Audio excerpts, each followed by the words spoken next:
देखो बेटा, आज का हमारा टॉपिक है द पार्ट्स ऑफ स्पीच। क्या है? The parts of speech. Parts of speech, ठीक है बेटा। अब पार्ट्स ऑफ स्पीच में यदि हम इसको पढ़ने से पहले अगर इसकी हम बात करें तो पार्ट्स ऑफ स्पीच देखो बेटा क्या होता है। शब्दों को उनके प्रयोग के अनुसार भिन्न भिन्न भागों में बांटा गया है। इसको हम पार्ट्स ऑफ स्पीच कहते हैं। इसकी परिभाषा क्या होगी बेटा कि शब्दों को उनके प्रयोगों के अनुसार भिन्न भिन्न भागों में बांटा गया है। इसे हम क्या कहते हैं बेटा? हम पार्ट्स ऑफ स्पीच कहते हैं। अगर हम बेटा पार्ट्स ऑफ स्पीच की बात करें तो आपको बेटा 8 पार्ट्स ऑफ स्पीच पढ़ने हैं। इसमें कितने पढ़ने हैं? 8। पहला आएगा आपका नाउन। क्या आएगा बेटा? नाउन। ये होगा आपका बेटा संज्ञा। अगर हम बेटा नाउन की बात करें, ठीक, फिर पहला क्या आएगा बेटा? हमारा नाउन आएगा। अगर हम नाउन की बात करें तो नाउन क्या होता है? आप समझते हैं क्या होता है नाउन? नाउन आपके बचपन की परिभाषा याद होगी कि noun is the name of person, place और थिंग। व्यक्ति, वस्तु या स्थान के नाम को हम क्या कहते हैं? संज्ञा कहते हैं। ठीक है। अब देखो, ये तो बचपन की परिभाषा थी कि व्यक्ति, वस्तु या स्थान के नाम को हम क्या कहते हैं? संज्ञा कहते हैं। अब बेटा आप थोड़े बड़े हो गए आप, तो थोड़ी सी बड़ी परिभाषा जानो। इसमें क्या होगी? व्यक्ति, वस्तु या स्थान के नाम के अलावा जिसका भी नाम होगा, चाहे भावना का नाम हो, चाहे, समझ रहे ना, जो आपकी भावना है, अंतर आत्मा की भावना है, चाहे किसी का भी नाम हो बेटा, वो क्या होता है? हमारा नाम होता है। संसार में जिसका नाम है वो नाम होगा। ठीक है। अब बेटा इसका क्या हो जाएगा? इसका परिभाषा क्या हो जाएगी? किसी व्यक्ति, वस्तु या स्थान के नाम को संज्ञा कहते हैं। क्या कहते हैं बेटा? संज्ञा कहते हैं। ठीक, जिसकी परिभाषा हो जाएगी। अगर हम बेटा इसमें बात करें बेटा नाउन के हम प्रकार की, द काइंड्स ऑफ नाउन की यदि हम बात करें, जैसे अगर इसमें तुमको उदाहरण देखना हो, उदाहरण कुछ इस प्रकार से लिख सकते हो आप। उदाहरण क्या हो जाएंगे बताओ इसमें? जैसे पेन है, ठीक है, राम है। देखो, जो पेन वस्तु का नाम होगा, राम व्यक्ति का नाम हो गया। व्यक्ति, वस्तु, स्थान जैसे ललितपुर है, ठीक है, आदि। ठीक, ये आपके क्या हो जाएंगे बेटा? उदाहरण हो जाएंगे। अब हम बात करें, आंटी जब आपका समय था पढ़ने का तब पढ़ा नहीं, अब बोर्ड पर देख रहे हो कब पढ़ा रहे सर हैं? आपका भी तो समय था पढ़ने का, तो जब पढ़े नहीं है आपने, सब जब इतना होता है देखे, अब इतना होता है देखने का समय है, सब बोर्ड पर देख रहे हैं। अब बेटा अगर हम इसकी बात काइंड्स ऑफ नाउन की बात करें, द काइंड्स ऑफ नाउन, अगर हम संज्ञा की प्रकार की बात करें, किसकी बेटा? संज्ञा के प्रकार। क्या भैया मेरे इंक डाली है कि नहीं डाली? अगर खोल के 2 मिनट डिब्बी। अगर हम संज्ञा के प्रकार की बात करें तो बेटा संज्ञा 5 प्रकार की होती हैं। कितने प्रकार की होती हैं? 5 प्रकार की। नंबर 1 होता है आपका प्रॉपर नाउन। प्रॉपर नाउन, इसको हम बोलते हैं बेटा व्यक्तिवाचक संज्ञा। व्यक्तिवाचक संज्ञा क्या बोलते हैं? व्यक्तिवाचक संज्ञा। नंबर 2 होता है आपका कॉमन नाउन। कॉमन नाउन, इसको बोलते हैं हम जातिवाचक संज्ञा। जातिवाचक संज्ञा। नंबर 3 आप होता है कलेक्टिव नाउन। कलेक्टिव नाउन, इसको बोलते हैं हम समूहवाचक संज्ञा। क्या बोलते हैं बेटा? समूहवाचक संज्ञा। नंबर 4 पे होता है मटेरियल नाउन। मटेरियल नाउन, इसे हम बोलते हैं पदार्थवाचक संज्ञा। पदार्थवाचक संज्ञा। नेक्स्ट जो हमारा होता है बेटा, और लास्ट जो हमारा होता है abstract noun. ABSTRACT, abstract noun. जो होता है बेटा अपना भाववाचक संज्ञा। क्या होता है? भाववाचक संज्ञा। ये बेटा आपके 5 प्रकार होते हैं नाउन के। कितने प्रकार की होती है नाउन? 5 प्रकार की होती है। There are 5 types of noun. Number 1 कौन सा होता है? पहला वाला, पहला होता है आपका बेटा प्रॉपर नाउन। नंबर 2 दूसरा आपका कॉमन नाउन होता है। Number 3 collective noun. चौथा मटेरियल नाउन। 5वां एब्स्ट्रैक्ट नाउन। ये आपके 5 प्रकार होते हैं नाउन के। ठीक बेटा, ये आपके संज्ञा के प्रकार है। अब बेटा हमें क्या करना, ये तो आपके प्रकारों की बात होगी। अब आपको जानना ये है कि भाई जो प्रॉपर नाउन होता है वो क्या होता है। जो प्रॉपर नाउन होता है बेटा, पहले आप जब इसका बात करोगे प्रॉपर नाउन की, जब इसे आप पढ़ोगे प्रॉपर, तो आपको समझ में इसी के इसके नाम से ही समझ में आ जाएगा कि ये क्या चीज़ होती है। तो इसको आप जब समझेंगे तो इसका, जैसे किसी भी व्यक्ति, वस्तु, स्थान, प्रॉपर किसी एक व्यक्ति की बात की जा रही हो, प्रॉपर किसी एक वस्तु की बात की जा रही हो, प्रॉपर किसी भी चीज़ की एक की बात की जा रही हो बेटा, वो किस में आएगा आपका बेटा प्रॉपर नाउन होगा।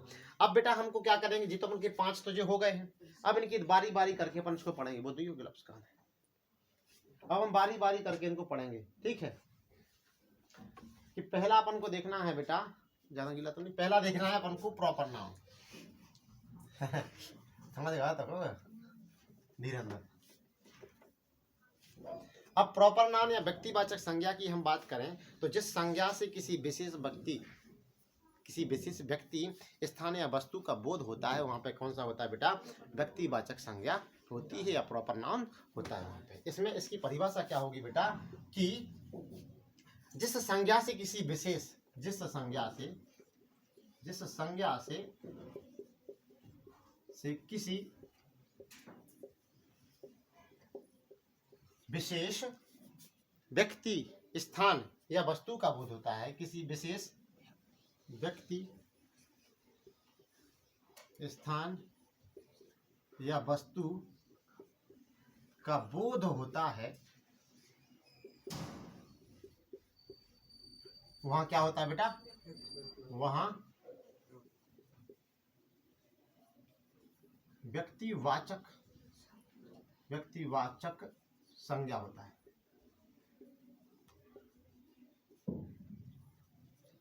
समझ पा रहे हो? तो व्यक्तिवाचक संज्ञा क्या होता है बेटा, जहां पे किसी विशेष व्यक्ति, वस्तु या स्थान का बोध होता है, वहां क्या होता है बेटा, आपका व्यक्तिवाचक संज्ञा होता है। ठीक है,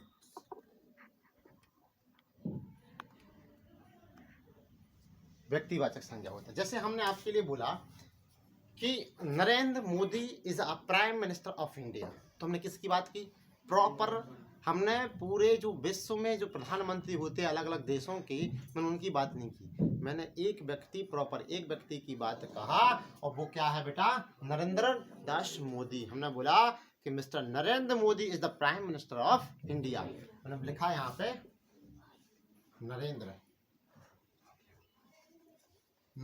Modi is the prime minister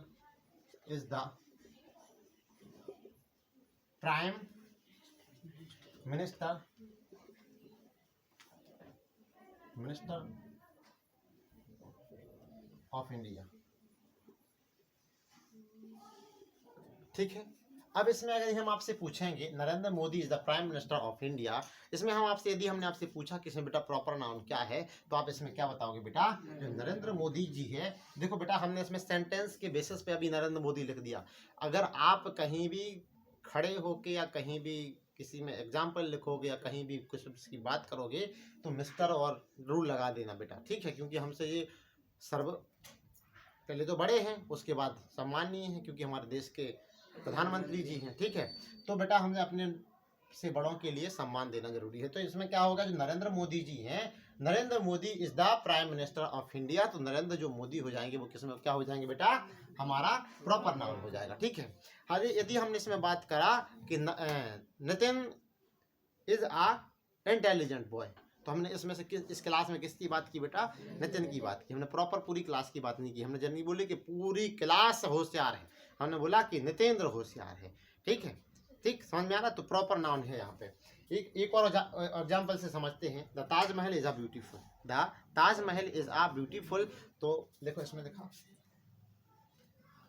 the Taj Mahal is a beautiful, the Taj Mahal is a beautiful. तो इसमें हमने बेटा जो हमारा प्रॉपर नाउन होगा वो क्या होगा बेटा, द ताजमहल, क्योंकि हमने किसकी बात की बेटा, दुनिया में एक ही ताजमहल है, वो भी आगरा में स्थित है, हमने उसकी बात की है प्रॉपर विशेष तौर पे। ठीक है, इसकी परिभाषा यही थी कि किसी विशेष व्यक्ति, वस्तु या स्थान की बात हो। ठीक है, आया समझ में? तो जी क्या हो जाएगा हमारा बेटा पूरा प्रॉपर नाउन हो जाएगा। ठीक है, यदि अब हम आप आगे बढ़ते हैं, लिख लो बेटा इसको थोड़ा। देखो बेटा हमारा अगला है बेटा कॉमन नाउन। कौन सा है हमारा अगला दिया है हमारा कॉमन नाउन। कॉमन नाउन मतलब कि जातिवाचक संज्ञा। क्या होता है इसका हिंदी अर्थ? जातिवाचक संज्ञा। अगर हम जातिवाचक संज्ञा की बात करें, इसकी हम परिभाषा की बात करें, तो जिस संज्ञा से किसी वर्ग या जाति के प्रत्येक व्यक्ति या समूह का बोध होता है, जिस संज्ञा से किसी वर्ग या जाति के प्रत्येक व्यक्ति का बोध, प्रत्येक व्यक्ति वस्तु का बोध होता है, उसे हम क्या कहते हैं बेटा? हम कॉमन नाउन कहते हैं। ठीक है, जैसे हमने बोला कि यादव दूध बेचते हैं, तो मैंने किसकी बात की? पूरी यादव जाति की बात की कि उनका जो पैतृक धंधा है वो क्या है? दूध बेचना है। ठीक है, साहू तेल बेचते हैं या तेल निकालते हैं, तो किसकी बात की हमने? पूरे साहू समाज की बात की। ठीक है, तो यहाँ पे जब भी पूरे, जैसे हमने बोला पूरी क्लास होशियार है, तो हमने पूरी क्लास की बात की। अब प्रॉपर किसी की व्यक्ति की बात नहीं की हमने, पूरी क्लास की बात। जहाँ हमने बोला लड़के दौड़ रहे हैं, तो कौन कौन दौड़ रहा है? एक लड़का नहीं दौड़ रहा है, पूरा। हमने बोला कि देश में नौजवान कंपटीशन की परीक्षा की तैयारी कर रहा है, तो किसकी बात की हमने? जितने भी नौजवान लड़के हैं सारे उनकी बात की हमने। ठीक है, जहाँ पे जहाँ विशेष समूह या वर्ग की बात हो या वस्तु की बात हो, जिसमें पूरा विशेष व्यक्ति वर्ग आ जाए, वो वहाँ पे कौन सा नाउन होता है बेटा? जातिवाचक संज्ञा होती है। इसकी परिभाषा, जिस संज्ञा से किसी वर्ग या जाति, जिस संज्ञा से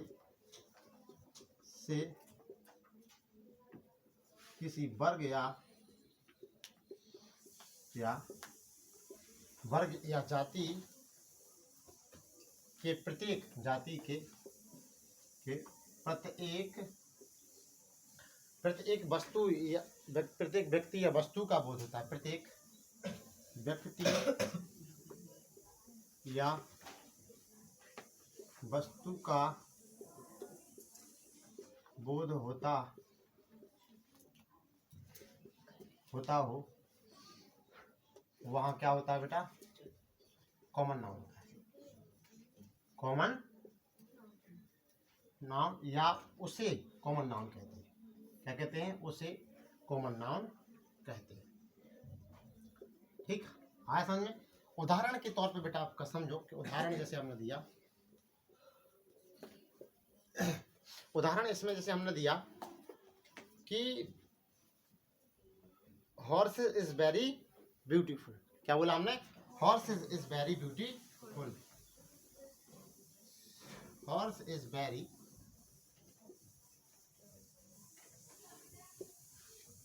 ब्यूटीफुल। किसकी बात की हमने बेटा? Horse is very beautiful. तो हमने घोड़ा बहुत सुंदर है, तो किसकी बात की हमने? सारे घोड़ों की बात की, पूरे घोड़ा वर्ग की बात कर दी हमने। जितने भी घोड़े हैं ना इस पृथ्वी पर, उन सभी की हमने बात कर दी कि घोड़े जो हैं वो सुंदर होते हैं। कैसे होते हैं? सुंदर होते हैं। दूसरा जैसे हमने एक एग्जाम्पल लिया कि lion is the king of jungle. क्या?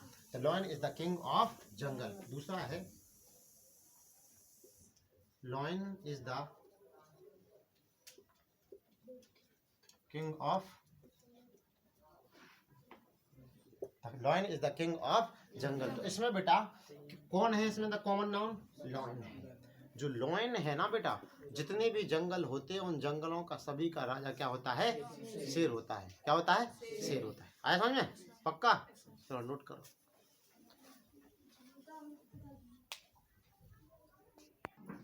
बेटा हमारा तीसरा है समूहवाचक संज्ञा, और तीसरा समूहवाचक संज्ञा को इंग्लिश में बोलते हैं कलेक्टिव नाउन। कलेक्टिव नाउन, समूह वाचक संज्ञा। इसमें बेटा क्या होगा? इसके आपके नाम से ही समझ में आ रहा होगा कि इसकी परिभाषा कैसी होगी कि जिस संज्ञा से पूरे समूह का बोध होता, क्या? पूरे समूह का बोध होता हो, वहाँ क्या होता है बेटा? हमारा कलेक्टिव नाउन होता है। जैसे he ate a bunch of grapes. He ate a bunch of grapes. Grapes मतलब क्या हुआ इसका? उसने अंगूरों का गुच्छा खाया। ठीक है। दूसरा बोला आर्मी प्रोटेक्ट्स अस। जो क्या करती है? आर्मी हमारे सुरक्षा करती है। ठीक है। तो इसमें क्या है, जो अंगूरों का गुच्छा था उसमें एक और दो अंगूरों से मिलकर तो गुच्छा बनता नहीं है, काफी सारे अंगूर होते हैं, ठीक है, तो वो गुच्छा बन गया, उसे हमने समूह बोला। ठीक है, एक व्यक्ति को जैसे कोई कहीं खड़ा हो तो उसे हम समूह नहीं कहते हैं, जो 2 4 10 लोग 20 लोग 50 100 लोग खड़े हों तो उसे हम समूह कहते हैं, कहते कि नहीं कहते हैं। ऐसा ही इसमें है, आर्मी, एक व्यक्ति को आर्मी नहीं कहते हैं, ठीक है, नहीं कहते ना, बहुत सारे लोगों से मिलकर एक आर्मी बनी है, उसे हम आर्मी कहते हैं, ठीक है। तो यहाँ पर जहाँ भी समूह की बात हो वहाँ पे क्या होता है बेटा, कलेक्टिव नाउन होता है। क्या होता है बेटा, कलेक्टिव नाउन। इसकी परिभाषा देखो बेटा कि जिस संज्ञा से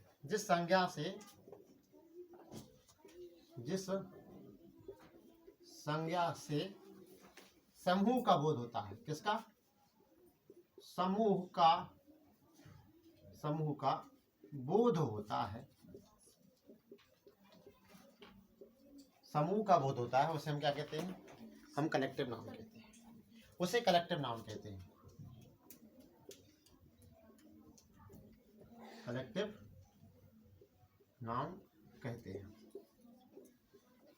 उदाहरण के तौर पे देखो,